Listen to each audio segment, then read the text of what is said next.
Se este conteúdo te faz crescer, faz o mesmo pelo podcast. Subscreve e partilha com alguém que também precisa de ouvir isto.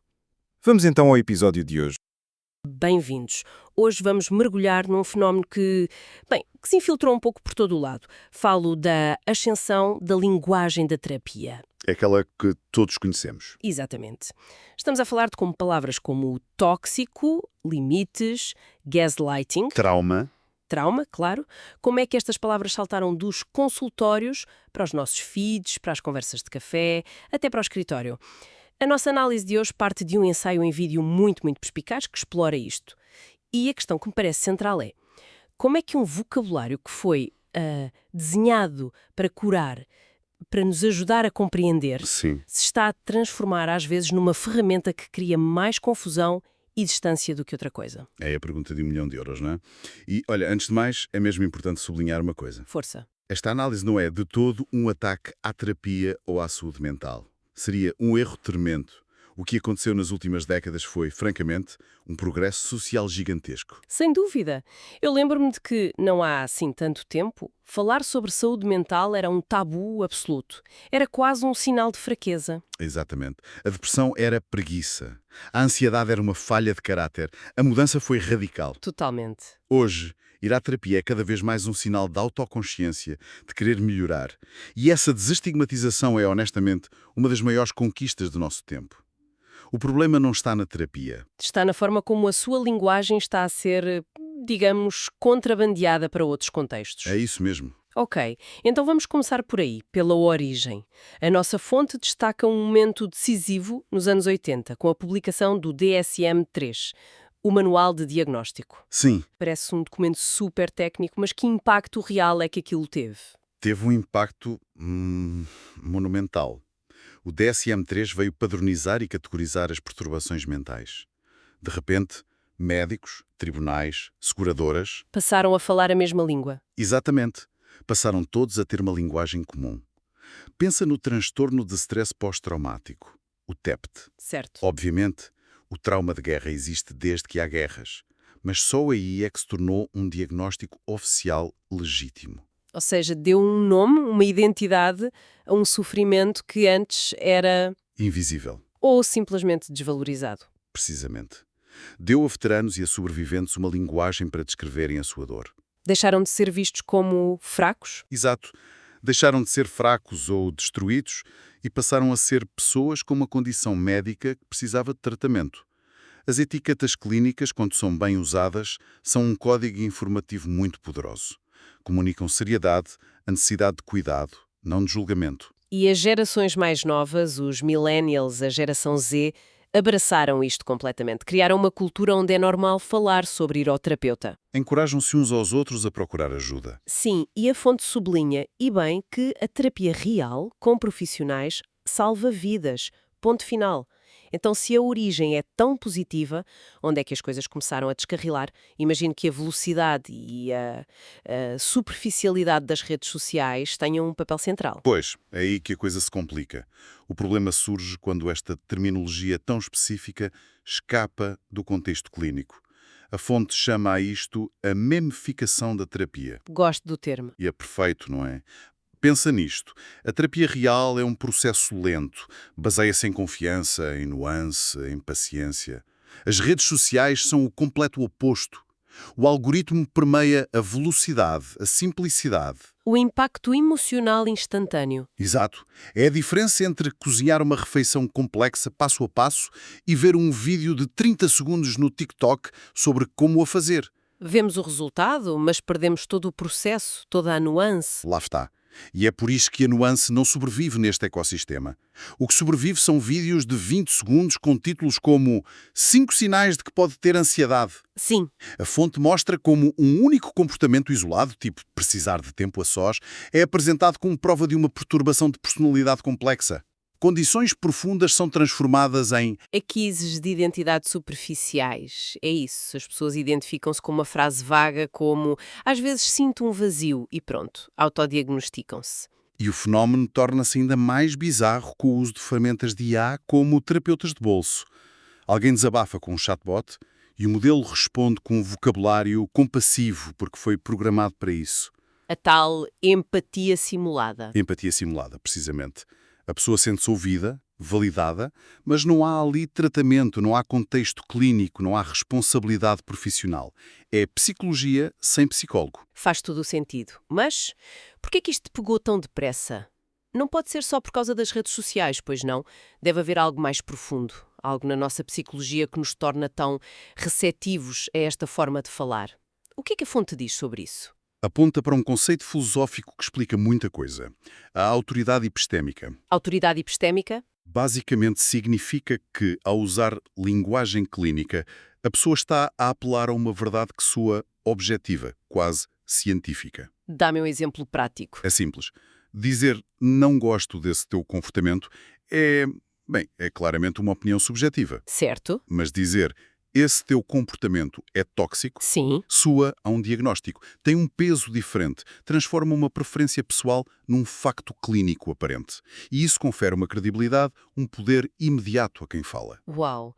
De repente a outra pessoa não está a discutir uma opinião, está a discutir um facto. Exatamente. Isso é incrivelmente certeiro.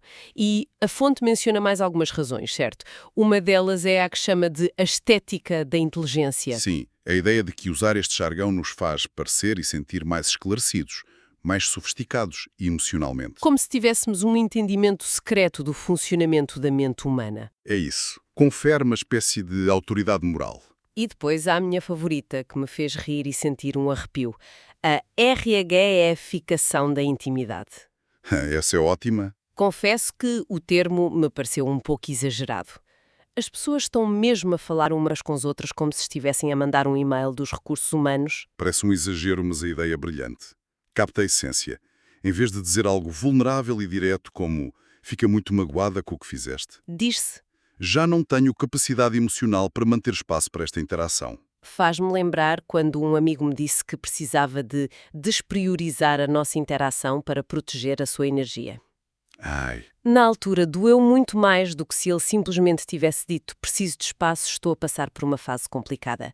A linguagem corporativa soou a uma demissão, não a um pedido de ajuda. exatamente isso. A linguagem da RRificação cria distância emocional, transforma um momento humano, confuso, doloroso, num processo. Burocrático, asséptico. Isso mesmo. Parece mais seguro, menos vulnerável. É como enviar um memorando da empresa em vez de correr o risco de expressar uma emoção real e, talvez, ser rejeitado. E é essa combinação, a autoridade, a estética e a segurança, que a torna tão viciante, o que nos leva ao cerne da crítica. Como é que esta linguagem se transforma numa arma?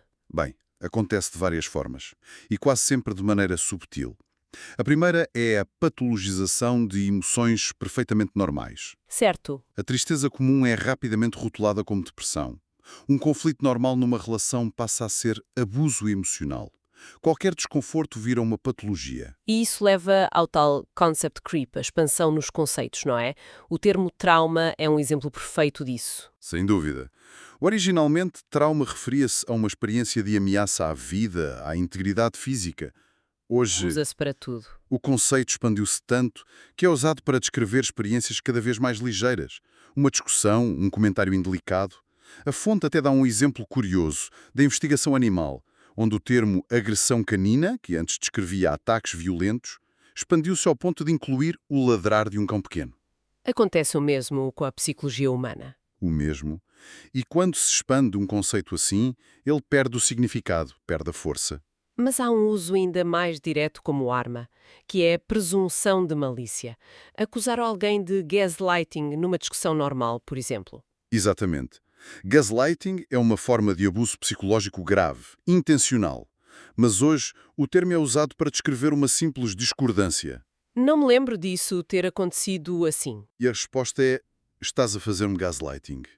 Isto transforma um desentendimento num ato de abuso deliberado, o que é incrivelmente destrutivo para qualquer relação. E temos o exemplo do ator Jonah Hill, que se tornou viral. Para mim, esse foi o momento em que esta discussão explodiu. Lembro-me de ver as mensagens e pensar, isto não soa a limites, soa a regras de controlo. A fonte concorda. Completamente. A fonte é muito clara a desmontar essa ideia. Ele afirmou estar a estabelecer limites ao exigir que a parceira não podia surfar com homens ou publicar certas fotografias. Isso não é um limite. Não é. É uma tentativa de controle. Um limite real é sobre a nossa própria ação. É dizer, sinto-me desconfortável com isto e se continuar, eu vou ter de me afastar. Não é, tu tens de mudar o teu comportamento para eu me sentir confortável. É uma distinção fundamental. Um limite é sobre o que eu farei, não sobre o que tu tens de fazer. Isto liga-se diretamente ao uso destes termos para evitar responsabilidade pessoal. Palavras como limites, capacidade ou ser explotado podem funcionar como um escudo. Uma justificação. Exato. Em vez de ter uma conversa difícil, a pessoa simplesmente declara o meu limite foi violado. Fim de conversa. Isto bloqueia o diálogo, impede o crescimento e cria uma dinâmica desequilibrada em que uma pessoa exige compaixão ilimitada da outra sem oferecer nada em troca. A grande ironia disto tudo, e a parte que me parece mais preocupante, é que o uso indevido desta linguagem acaba por prejudicar precisamente aquilo que queria proteger. A própria saúde mental. Exato. Se ligarmos os pontos, as consequências são graves. Uma das mais óbvias é o isolamento. A fonte cita uma metáfora ótima da psicóloga doutora Ana sobre as pessoas construírem um fosso à volta de uma fortaleza. É uma boa imagem. Um foco tão intenso na autoproteção, usando limites como muros, leva as pessoas a cortar laços por qualquer pequena infração. O resultado é mais solidão. E a solidão já é uma epidemia, um grave problema de saúde pública. E imagino que também afeta a nossa capacidade de lidar com os desafios do dia-a-dia.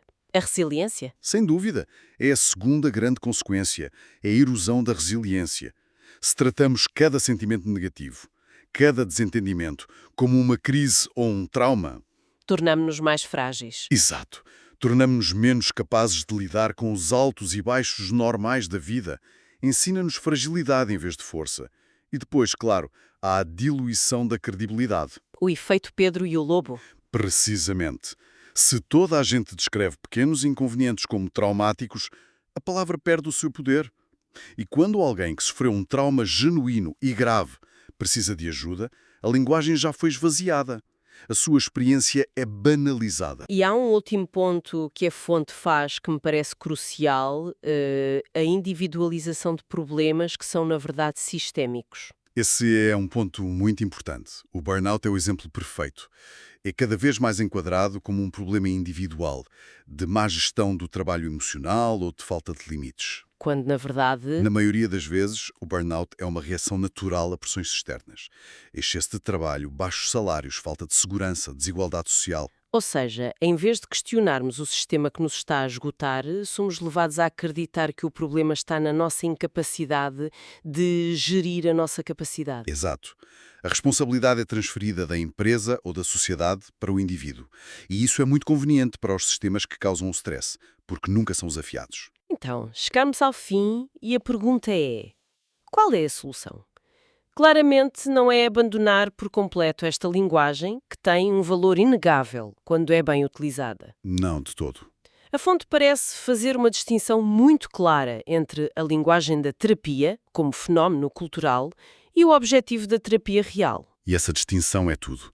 A terapia real é um processo virado para dentro, focado na autorreflexão, não para fora, para diagnosticar os outros. Certo. Não serve para nos dar superioridade moral num argumento.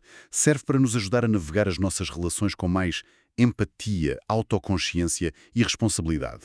O objetivo é construir pontes, não muros. Exatamente. O objetivo é aumentar a nossa capacidade de lidar com o desconforto, não tentar eliminá-lo por completo da nossa vida, o que é impossível.